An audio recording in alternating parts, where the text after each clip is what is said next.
Hi friends, आज आपण या व्हिडिओमध्ये कर्नाटकातील TET आणि CET परीक्षासाठी तयारी करणाऱ्या मराठी माध्यमाच्या विद्यार्थी शिक्षकांसाठी आणि शिक्षकांसाठी पेपर 1 आणि पेपर 2 मधील इतिहास या विषयाचे नोट्स तयार करीत आहोत।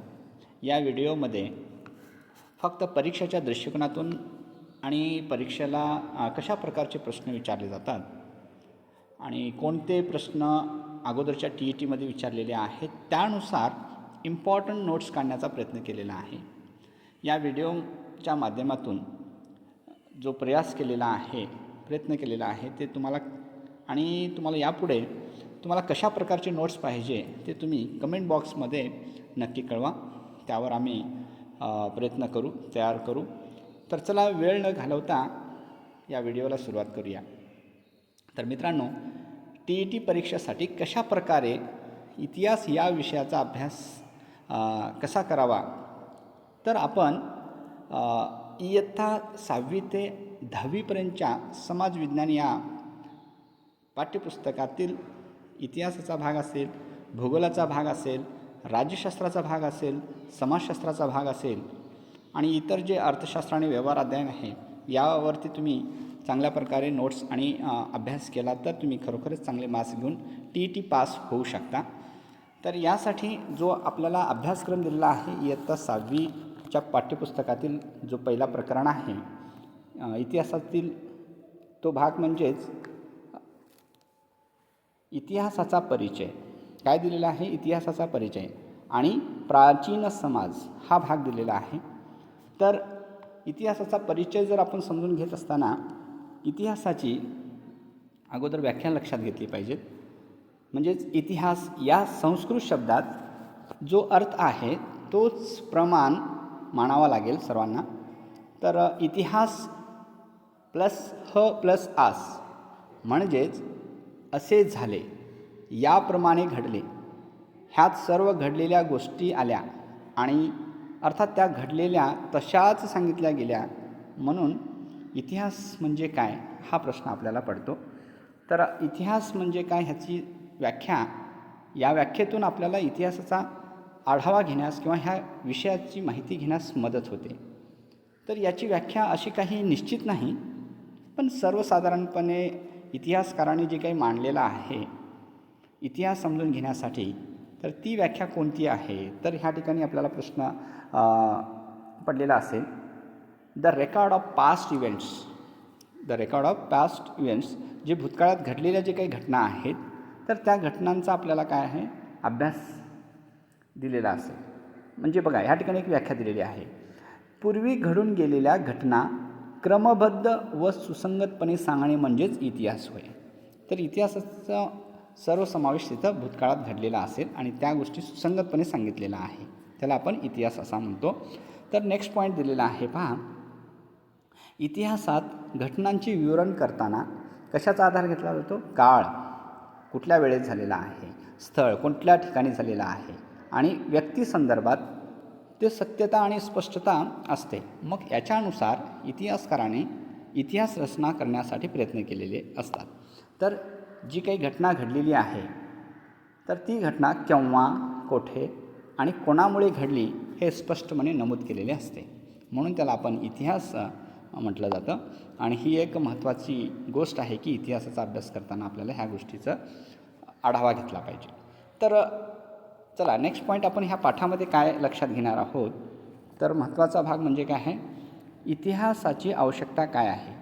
तर इतिहासाची आवश्यकता कशासाठी आहे? तर भूतकाळात जे काही चुका झालेल्या आहेत, पुन्हा जे काही चुका केलेल्या आहेत, तर त्या केलेल्या चुका पुन्हा मानवानं भविष्यामध्ये करू नये आणि आपली प्रगती केली पाहिजे, यासाठी आपण इतिहासाची आवश्यकता भासते। म्हणून ज्यांना कोणाला अनुभव आला असेल, जे काही झालेले पाठीमागे जे काही चुका झालेल्या असेल ते पुढे होऊ नये, चुका सुधारण्यासाठी प्रयत्न केले पाहिजेत, यासाठी आपल्याला इतिहास या विषयाचा अभ्यास केला पाहिजे। म्हणून जे दिलेलं आहे पहा, केलेल्या चुका पुन्हा केल्या असत्या आणि त्यामुळे मानवाची प्रगती साध्य झाली नसती। मग सुधार करायचा असेल तर आपल्याला ते चुका सुधार करावी लागेल। तर यासाठी इथं एक फोटो दिलेला आहे. ते फोटो म्हणजे कोणाची आहे बघा, इतिहासाचे पितामहा हेरोडोटस यांचं चित्र आहे. कारण यांना इतिहासाचे जनक असे म्हटले जाते. कारण त्यांनी ज्या वेळेला इतिहासाचा अभ्यास करते वेळेला 484 BC म्हणजे सामान्य शकपूर्व या कालावधीमध्ये त्यांचा जन्म झाला होता. 425 BC पूर्व त्यांचं मृत्यू झालं होतं. तर त्या दरम्यान म्हणजे 4थ्या शतकामध्ये सामान्य शक पूर्व या कालावधीमध्ये त्यांनी जगाला एक चांगल्या प्रकारचा अभ्यास इतिहासाचा कसा करावा हे दाखवण्याचा प्रयत्न केला आहे. म्हणजेच इथे एक बघा किती इम्पॉर्टंट पॉईंट दिलेला आहे. इतक्या अमूल्य इतिहासाची रचना कशी करावी हे जगाला सर्वप्रथम ग्रीक देशाच्या हेरोडोटस यांनी दाखवून दिले. तर हेरोडोटस हे कुठले होते? ग्रीक.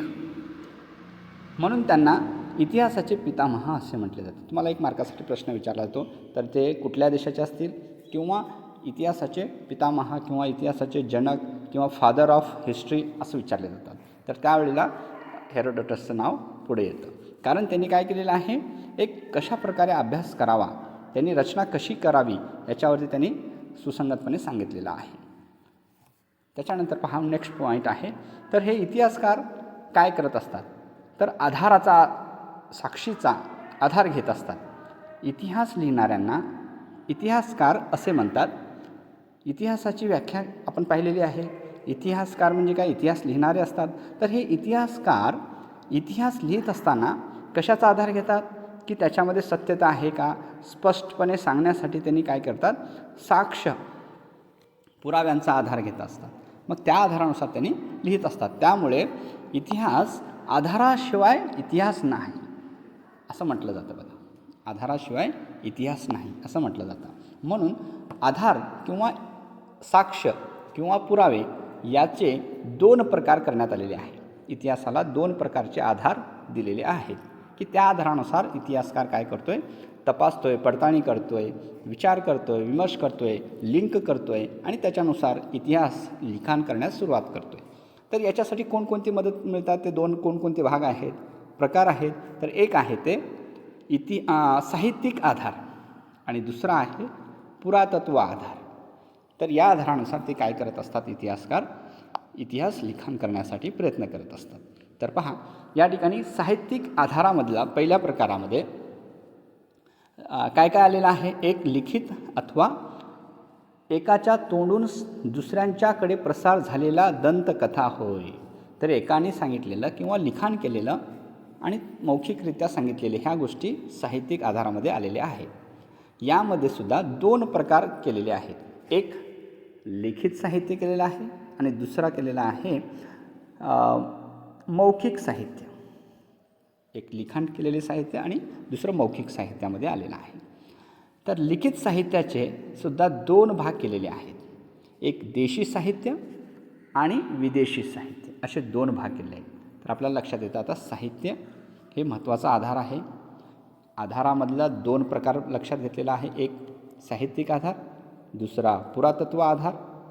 साहित्यिक आधारामध्ये 2 भाग केलेले आहेत. एक केलेला आहे लिखित साहित्य, दुसरा आहे तोंडी किंवा मौखिक साहित्य. त्याच्यानंतर लिखित साहित्यामध्ये सुद्धा 2 भाग केलेले आहेत. एक केलेला आहे देशी साहित्य आणि दुसरा केलेला आहे विदेशी साहित्य.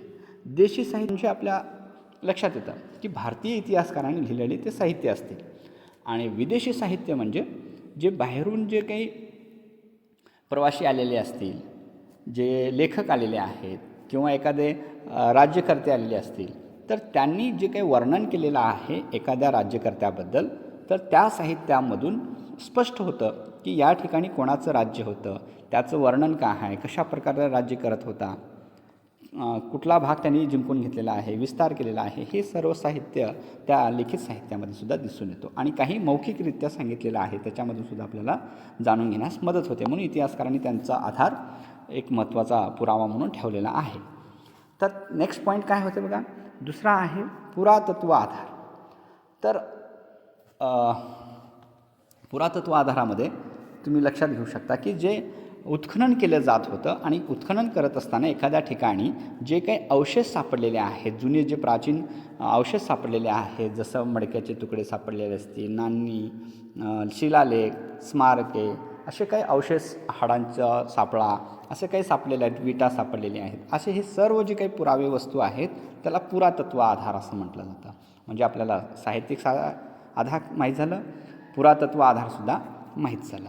तर या ठिकाणी एक चित्र दिलेलं आहे, तुम्ही याच्यावरून तुम्ही स्पष्ट करून घेऊ शकता की या ठिकाणी काय दिलं आहे बघा. इतिहासाचे आधार, एक साहित्यिक आधार दिलेला आहे, दुसरा आहे पुरातत्व आधार. साहित्यिक आधारामध्ये लिखित साहित्य, मौखिक साहित्य.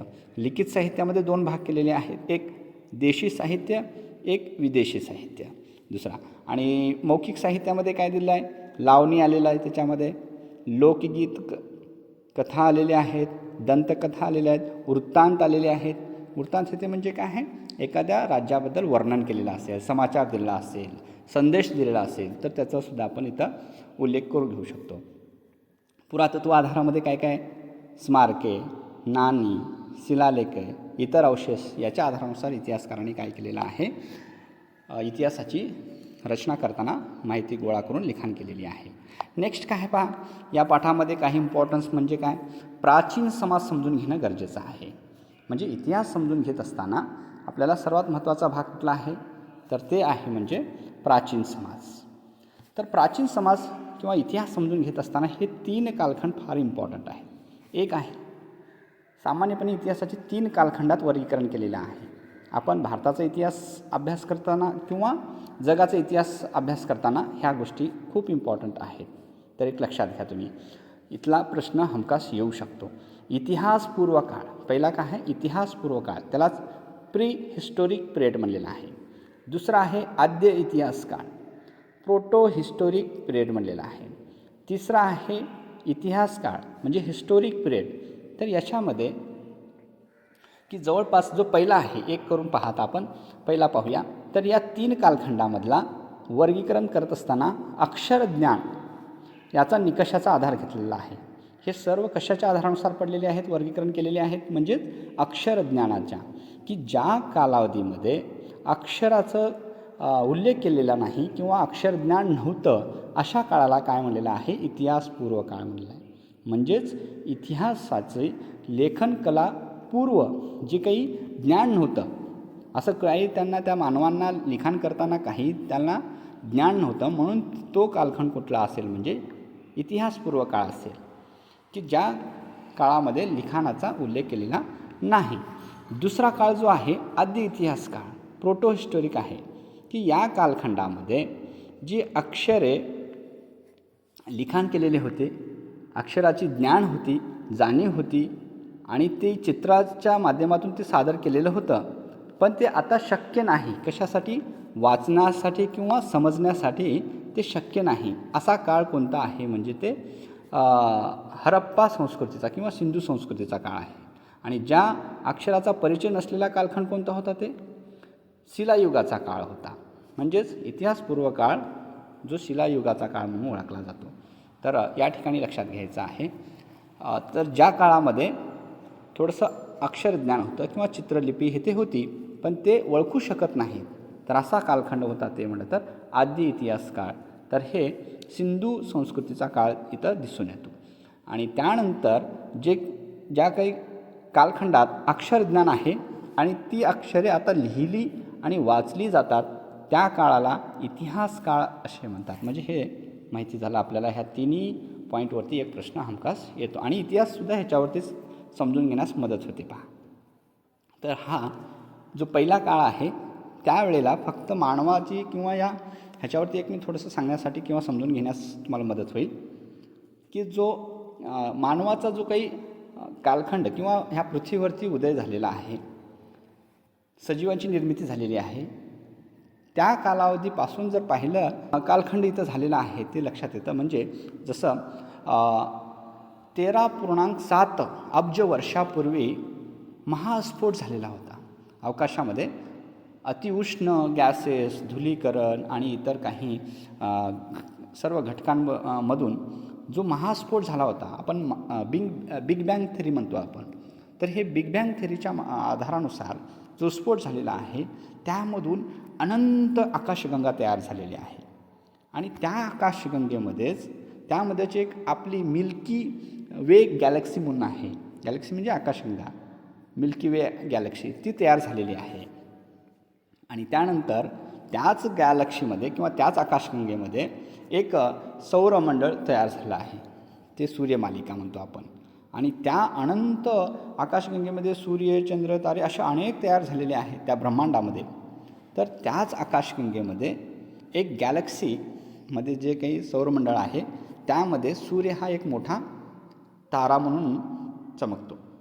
आणि त्याच्या सभोवताली काय आहे, फिरत असतात 8 ग्रह फिरत आहेत. 9 होते अगोदर, एक प्लुटो काय झालं आहे त्या कक्षेच्या बाहेर पडलेला आहे, म्हणून आता सध्या 8 ग्रह फिरत आहेत.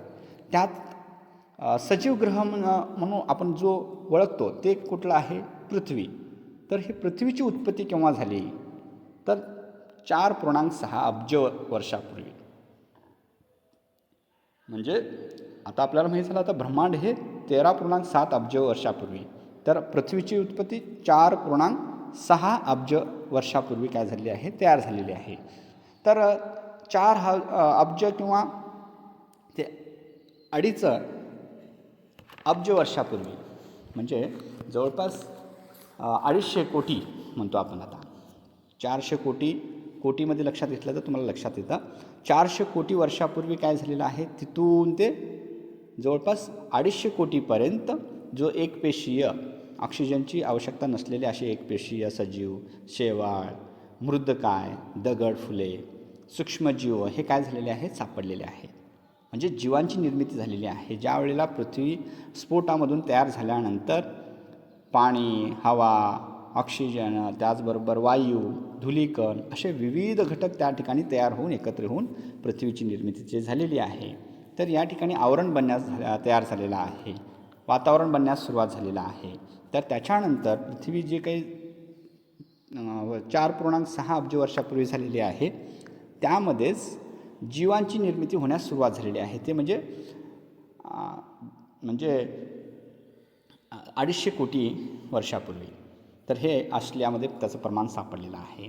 त्याच्यानंतर 200 कोटी पूर्वी काय झालेलं आहे, तालुक्यातील आपल्या कर्नाटकातील सुंडूर ह्या ठिकाणी जलाशयामध्ये, धारवाडजवळील जलाशयामध्ये काय सापडलेलं आहे, सूक्ष्मजीवांचं अवशेष सापडलेलं आहे. त्याचबरोबर 57 कोटी वर्षापूर्वी, आता बघा आपण 13 अब्जपासून 4 अब्ज पृथ्वीला आलो, त्याच्यानंतर 200-250 कोटीच्या जवळपास एकपेशीयांची निर्मिती झालेली दिसून आलेलं आहे. त्याच्यानंतर 200 कोटीमध्ये धारवाडजवळसुद्धा सापडलेलं दिसून आलेलं आहे. त्याच्यानंतर 57 कोटीमध्ये काय झालेलं आहे, 57 कोटी वर्षापूर्वी मासे, इतर जलचर प्राणी काय झालेले आहेत, तयार झालेले आहेत. त्याच्यानंतर जवळपास 43 ते 44 कोटी वर्षापूर्वी जे काही कीटक तयार झालेले आहेत. त्यानंतर 40 ते 36 कोटीपर्यंत वर्षापूर्वी उभयचर म्हणजे पाण्यामध्ये आणि जमिनीवरती चालणारे प्राणी तयार झालेले आहेत, कासवासारखे. त्याच्यानंतर काय आहे, 32 कोटी वर्षापूर्वी काय झालं, सरपटणारे प्राणी झालेले आहेत. त्यानंतर म्हणजे डायनासोर्स, म्हणजे हे जवळपास 21 कोटीच्या आणि 24 कोटीच्या दरम्यान, 24 कोटी वर्षापूर्वीच्या दरम्यान डायनासोर्सचा उदय झालेला दिसून आलेला आहे. त्याच्यानंतर 21 कोटीच्या जवळपास पक्षी, सस्तन प्राणी म्हणजे दूध पाजवणारे हे ते प्राणी तयार झालेले आहेत. त्याच्यानंतर जवळपास 6 कोटीच्या जवळपास सस्तन प्राणी हे ते तयार झालेले आहेत.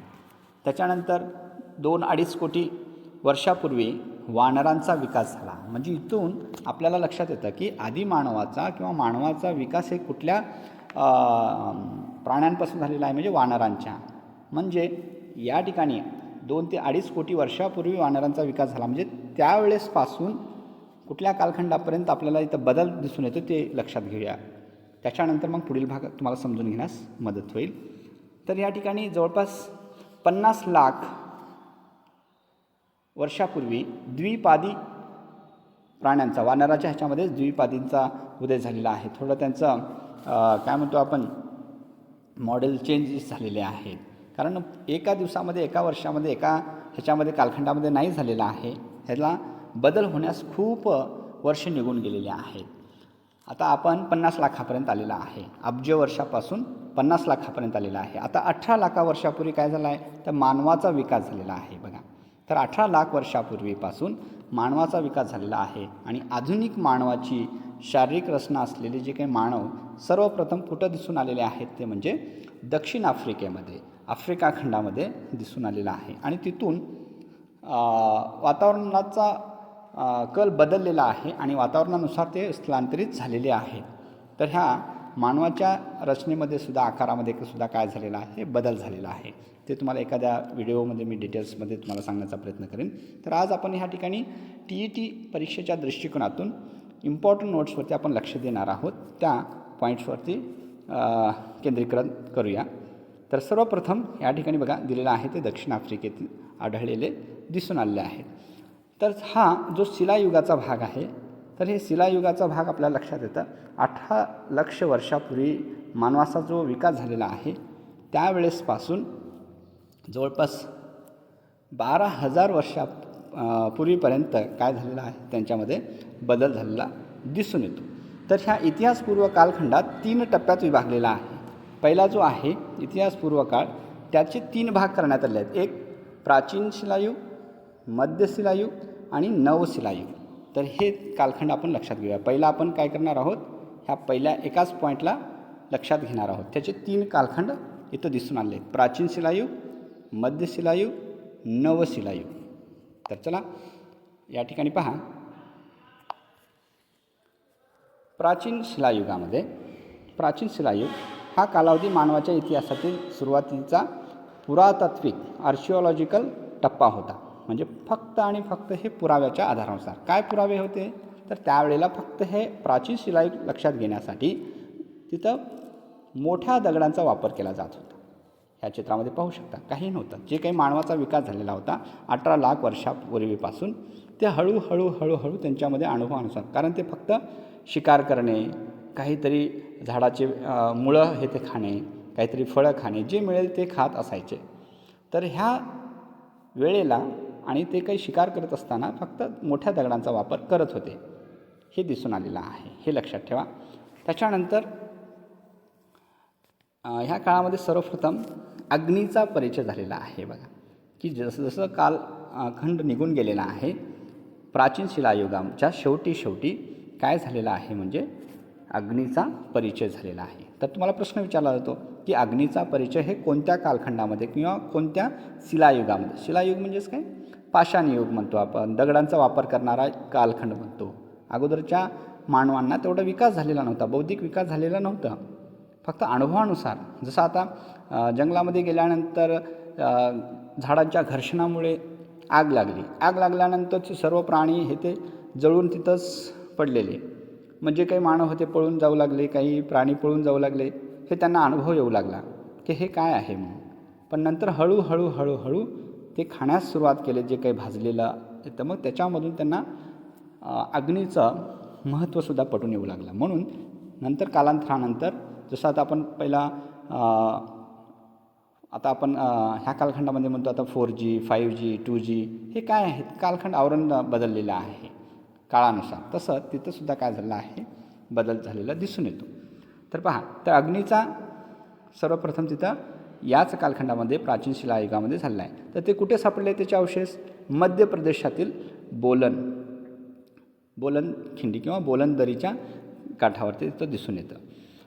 कर्नाटकातील हुन्नसगी ह्या भागामध्ये प्रश्न तुम्हाला विचारला जातो की प्राचीन शिलायुगातील अग्नीचा वापर झालेला अवशेष किंवा ठिकाण कुठे सापडलेला आहे, तर मध्य प्रदेशमधली जोडी देऊ शकतं बोलनखिंडी किंवा बोलनदरी, कर्नाटकातील हुन्नसगी, आंध्र प्रदेशमधील कर्नूल. हे कर्नूल हे प्रसिद्ध आहे बघा, कारण तिथं राखेचे अंश सापडलेले होते याच्या आधारानुसार.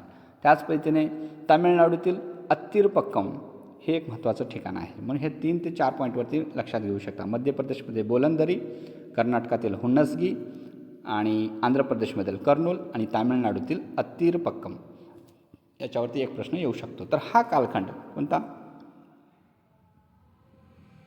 प्राचीन शिलायुग, हे याचा कालखंड लक्षात घेतलं तर 5 पासून ते 12,000 वर्षापर्यंतचा कालखंड हा प्राचीन शिलायुग म्हणून ओळखला जातो. म्हणजे याच्यामध्ये जवळपास 99% कालावधी निघून गेलेली आहे. म्हणजे बऱ्याचशा 18 लाखापासून मानवाची निर्मिती झाली होती, 5 लाख वर्षापासून अशा प्रकारचे त्यांच्यामध्ये विकसित झालेला आहे आणि 12,000पर्यंतचा जो कालखंड आहे ते प्राचीन शिलायुग म्हणून ओळखला जातो. तर यावेळेला त्यांनी अग्नीचा ह्याचा वापर केलेला दिसून येतो. त्याच्यानंतरचा जो सेकंड प्रकार आहे ते म्हणजे दुसरा प्रकार आहे ते म्हणजे इतिहासपूर्व काळातीलच प्राचीन शिलायुग, मध्य शिलायुग आणि नवशिलायुग म्हणतो आपण. तर प्राचीन शिलायुग आता आपण पाहिलेला आहे. दुसरा आहे ते म्हणजे मध्य शिलायुग, मेसोलिथिक एज. हा कालखंड म्हणजे प्राचीन शिलायुग आणि नवशिलायुगाच्या मधला कालावधी आहे. कारण दुसरा प्रकारचा आहे, दुसरा नंबरचा आहे. याला मध्य शिलायुग असे म्हणतात. तर या काळातील मानव मोठ्या मोठ्या दगडी हत्याराऐवजी लहान दगडी हत्यारांचा वापर करू लागला होता.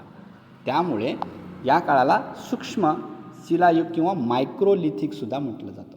तर हे पॉईंट लक्षात घ्या. मायक्रोलिथिक किंवा सूक्ष्म शिलायुग कुठल्या काळाला म्हणतात? मध्य शिलायुग काळाला म्हणतात. तर या कालावधीमध्ये, या कालखंडात किंवा मध्य शिलायुगामध्ये ही सूक्ष्म हत्यारे कसे होते?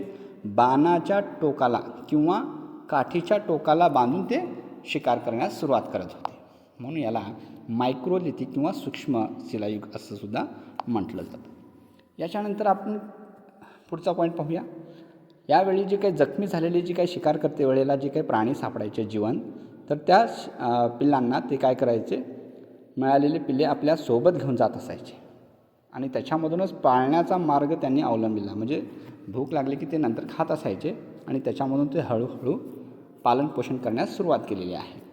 मग एका ठिकाणी सोडून दुसरीकडे जाताना त्यांना त्या ठिकाणांच्या दगडावरती त्यांनी काय करायचे? चिन्ह काढत असायचे आणि त्याच्यामुळेच काय झालेलं आहे, त्यांना एक कला अवगत झालेली होती. या काळातील लोकांना अग्नीचा परिचय चांगला होता, कारण ऑलरेडी प्राचीन शिलायुगामध्येच झालेला होता आणि ह्या मध्य शिलायुगामध्ये किंवा मायक्रोलिथिक एजमध्ये सुद्धा अग्नीचा वापर चांगलाच होत होता.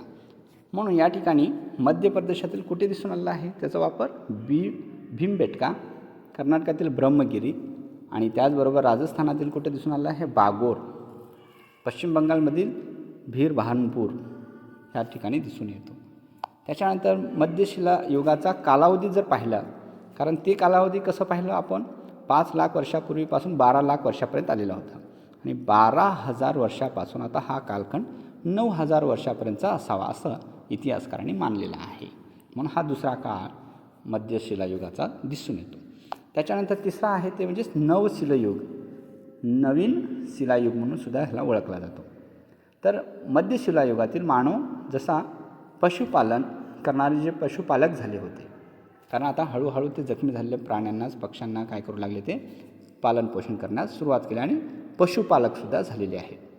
तर त्या आधारानुसार त्यांनी आहारासाठी स्थलांतर हा पर्याय सोडून नवशिलायुगातील लोक आहार उत्पादनासाठी पुढे सरसावले. म्हणजे अगोदर शिकार करत करत ते पुढे जात होते, पण आता ते एकाच ठिकाणी राहून पुन्हा तेच पालनपोषण करू लागले आणि उत्पादनसुद्धा करू लागलेले आहे. शेती थोडं हळूहळू करण्यास सुरुवात झाली आहे. तर इथं आपल्याला हत्यारे दिसून येतात बघा, कशा प्रकारे ते बाणाच्या टोकाला लावून आणखीन ते शार्प करत होते. तर हे ठिकाण नदीकाठावरील सुपीक मैदानी प्रदेशात त्यांनी शेती करायला सुरुवात केली होती. आता तुमच्या लक्षात येतं की नवीन शिलायुगामध्ये शेतीचा आधार घेतलेला आहे. या शेतीमुळेच नवशिलायुगातील लोकांना अन्नधान्य व प्राण्यांसाठी चारा मिळाला. त्यामुळे भटके जीवन सोडून देऊन योग्य प्रदेशात त्यांनी स्थायिक होण्यास सुरुवात केलेली आहे. म्हणजे तुम्हाला प्रश्न विचारला जातो की मानवाने भटके जीवन सोडून कुठल्या कालखंडामध्ये शेती करण्यास किंवा एकत्र राहण्यास सुरुवात केलेली आहे किंवा स्थायिक होण्यास सुरुवात केलेली आहे? तर हे नवीन शिलायुग. तर याचे पुरावे कुठे सापडलेले आहेत? तर हे एक तुम्हाला प्रश्न विचारला जातो की ज्या ठिकाणी शेती करत होते, तर ह्याच शेतीच्या सहाय्यानेच एकत्र राहण्यास किंवा संस्कृती उदयाचे कारणे इथं दिसून आलेले आहेत. तर भारतीय उपखंडामध्ये कुठे दिसून आलेले आहे म्हणजे शेतीसंबंधीचे सुरुवातीचे पुरावे पाकिस्तानातील मेहरगढ़ हे एक ठिकाण महत्त्वाचं आहे. त्याच्यानंतर येथील लोकांनी काय केलं? राहण्यासाठी कोरड्या विटांची घरे निर्माण केली होती आणि तर काश्मीरमधील बुर्ज होम प्रदेशातील लोकांनी जमिनीतील गुहा निर्माण करून तिथं राहत होते हे दिसून आलेलं आहे. थंडीपासून किंवा हिंस्र प्राण्यांपासून संरक्षण मिळविण्यासाठी ते त्या ठिकाणी राहत होते हे दिसून आलेलं आहे. त्याचबरोबर जमिनीखाली त्यांनी गोडाऊन हे ते तयार करत होते. मातीपासून काय केलेले आहेत, मडके बनवलेले आहेत. कशा प्रकारे कापायचं, कांडण करायचं, दळण करायचं, हे सर्व साधनेसुद्धा त्यांनी अस्तित्वात आणलेलं होतं. कारण दगडाबरोबरच त्यांनी अशा विकसित गोष्टीसुद्धा जाणून घेण्याचा प्रयत्न केलेला आहे. तर सुरुवातीला खेड्यांचा विकास झाला त्याच ठिकाणी राहून. चाकाचा शोध लागलेला आहे. प्रश्न विचारला जातो, चाकाचा शोध हे कोणत्या शिलायुगामध्ये लागलेला होता? तर हे नवशिलायुगामध्ये दिसून येतो. त्याच्यानंतर बळ्ळारीजवळील संगनकल्लू हे अशा प्रकारचे हत्यारे तयार करण्याचे ठिकाण बनलेले होते. वेगवेगळे जे काही जाता असेल, दगडांचं असेल, कुटण्याचे असेल किंवा राहण्यासाठी जे जे उपयोगी पडतात त्या सर्व वस्तू बनवण्याचं काम त्यांनी या हत्याराच्या ठिकाणापासून त्यांनी बनवलेलं आहे. विशेषतः कुऱ्हाडी बनवलेले आहेत. लोखंडापासून केलेली हत्यारे ते वापरत असत. या ठिकाणीसुद्धा लोखंडाचा त्यांनी वापर केलेला दिसून येतो आहे. पहा, कर्नाटकातील बन्नहट्टी, ब्रह्मगिरी अशा ठिकाणीसुद्धा दिसून आलेलं आहे. बिहारमधील चिरांड ह्या ठिकाणीसुद्धा दिसून आलेले आहेत. नवशिला युगातील अवशेष सापडलेले आहेत. सामान्यपणे याच कालखंडाचा आधार जर घेतला तर 9000 ते 5000 वर्षापर्यंत दर्शविला जातो. आता अगोदरचा कालखंड जर पाहिला तर आपण लक्षात घेतलो 5 लाख वर्षापूर्वीपासून मानवाचा अवशेष हे ते लक्षात आलं. 12,000पर्यंत आलेला आहे तो कालखंड. त्याच्यानंतर 12 ते 9,000 वर्षापूर्वीपर्यंत आलेला आहे मध्य शिलायुगाचा कालखंड. त्याच्यानंतर 9,000 ते 5,000 वर्षापर्यंतचा जो कालखंड आहे, म्हणजे याच कालखंडामध्येच संस्कृती उदयास आलेली आहे. संस्कृतीचं आपल्याला अवशेष सापडलेले आहेत. मग हे 5,000 वर्षापर्यंत दर्शविला जातो. म्हणजे या कालखंडामध्ये लोखंडाचा सुद्धा थोडासा वापर केलेला दिसून येतो. तर याच्यानंतर पहा की या ठिकाणी जे भारतामधील जे काही शिलायुगातील स्थळे आहेत ती या ठिकाणी पाहायला मिळते. तर बुर्ज होम आहे, त्याचबरोबर मेहरगड आहे, हे प्रश्न विचारले जात होते. चिरांड आहे बिहारमधलं. त्याच्यानंतर कर्नाटकातील ठिकाणं आहेत. तर हे भीमबेटका आहे मध्य प्रदेशमधलं. हे ठिकाण तुम्ही हे पाहू शकता ह्याच्यानुसार. त्याच्यानंतर पहा नेक्स्ट पॉईंट काय आहे याच्यामध्ये, धातुयुग. म्हणजे इथंसुद्धा धातुयुग म्हणजे काय आहे तर ब्रॉन्झ या तांबे या म्हणजे काश्य धातूंचा काय केलेला आहे वापर केलेला दिसून येतो आहे. मानवाने सर्वात प्रथम तांबे या धातूचा वापर केला. तांबे आणि पितळ यांचे मिश्रण करून काय बनवलेलं आहे, काश्य तयार करण्यात आलेलं आहे.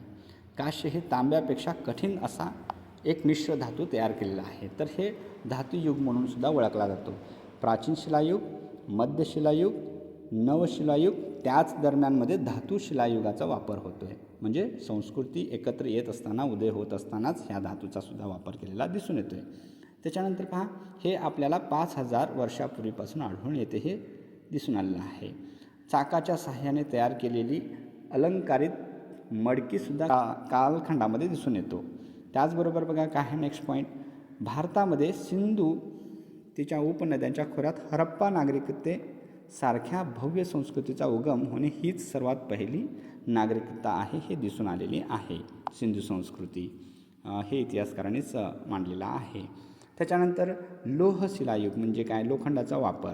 तर लोखंड ह्या धातूचा वापरसुद्धा काय आहे म्हणजे वापर करण्यास सुरुवात केला. तर ते कुठं दक्षिण भारतात तांब्याच्या धातूपूर्वी करत होते. म्हणजे शिलायुगाच्या लोहयुगाचा वापर केलेला आहे. दक्षिण भारतात 3,500 वर्षापूर्वीच काय केलेलं आहे, लोखंडाचा शोध लागला होता. या काळाला भव्य शिला संस्कृतीचा काळसुद्धा म्हणून ओळखला जातो. तुम्हाला हा प्रश्न इथं विचारू शकतात. तर अशाच पद्धतीने ह्याच्यानुसारच इथं काय झालेलं आहे तर वेगवेगळे संस्कृत्या उदयास आल्यानंतर विस्तार होण्यास मदत झालेली आहे. याच्यावरती काही प्रश्न विचारलेले आहेत पहा. या ठिकाणी काय आहे बघा, अक्षरांचा परिचय नसलेला कालखंड कोणता असेल तर इतिहासपूर्व कालखंड, हो की नाही. त्याचबरोबर सूक्ष्म शिलायुगाला काय म्हणतात, मध्य शिलायुग असे म्हणतात. भारतीय उपखंडात कृषी संबंधित पुरावे अवशेष कुठे सापडलेले आहेत, मेहरगड ह्या ठिकाणी सापडलेले आहेत. इतिहासाचे पितामह कोणाला म्हणतात, हेरोडोटसला म्हणतात. त्यांनी ग्रीक देशाचे होते आणि त्यांनी काय केलेलं आहे, हिस्टोरिया हे साहित्यसुद्धा त्यांनी लिहिलेलं आहे. कोण, हेरोडोटस. तर अशा प्रकारे तुम्ही अभ्यास करून TET परीक्षेची तयारी करू शकता. यानंतरचा जर व्हिडिओ पाहिजे असेल तर पुढील व्हिडिओमधील पुढील लेसन्स तुम्हाला मिळतील. तर चला, या व्हिडिओला लाईक करा, शेअर करा आणि कमेंट बॉक्समध्ये कमेंट करायला विसरू नका. Thank you for watching.